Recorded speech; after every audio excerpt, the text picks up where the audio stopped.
La présentation de l'invité, c'est exactement comme un plat de héros, c'est-à-dire qu'on cite d'abord les ingrédients, hein, les auteurs. N'oublie pas d'allumer le feu. Oui, bien sûr. Donc, les auteurs, les ingrédients, d'abord Milia Chanchou, Donald Joseph et Colin Swanchon qui écrit pour Eric. Oui, Eric, Joseph Otso, son nom de producteur, qui écrit pour Emmanuel Chetué, oui, qui est son producteur. Hein, et puis qui est lui aussi un producteur qu'on appelle nommément...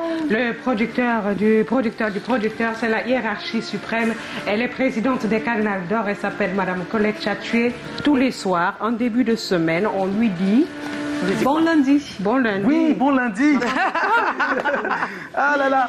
On peut commencer à préparer le mets. Alors, sur Internet, vous le savez, non. On commence à dire le nom de l'invité, normalement. On met la mamie au feu en premier, non? C'est ça. Oui, voilà.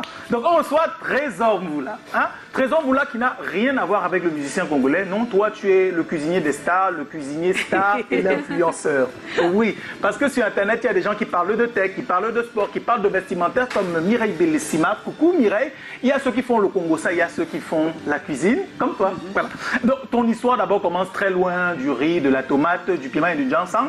C'est-à-dire dans l'éducation, tu es quelqu'un de très éduqué quand même. Quand on a un master en population et développement, obtenir à l'université de Yaoundé, hein, c'est compliqué. Surtout quand on a passé le concours de l'Institut des relations internationales, l'IRI, qui est très sélect. Tu vois, que j'ai fait 200 fois, j'ai jamais réussi à déposer les dossiers surtout. Et qu'on a eu un master là-bas, c'est qu'on est très éduqué. Donc, bon. 2 masters. Voilà, 2 masters minimum. Parce que ton vrai master, tu l'as obtenu sur Internet. Parce que tu es master chef. Oui, le master chef de la toile. Alors, qu'est-ce qui se passe? Pendant tes études, tu es un peu ennuyé et tu te rends bien compte qu'à côté des études, hein, là, la vraie vie, il faut quand même apprendre à gagner des sous. Donc, à côté de ta passion pour la musique, tu te dis qu'on peut monter un petit truc, un petit business qui te donne... un peu d'argent. Un peu d'argent. C'est là, c'est d'où naît Ndogbidi. Oui, qui en béti veut dire gourmandise. Voilà. Donc ça vient de là. Hein. Donc les petites gourmandises, ça commence en 2018, mais ça explose à l'échelle mondiale quand même en 2022 par là. Tu fais des millions de followers sur la toile. Tout le monde est fasciné par la façon dont tu présentes la cuisine. C'est-à-dire que d'un côté, il y a ce qui est ennuyeux pour moi, et de l'autre, il y a toujours la petite histoire, il faut que tu racontes et qui rend des choses complètement intéressantes.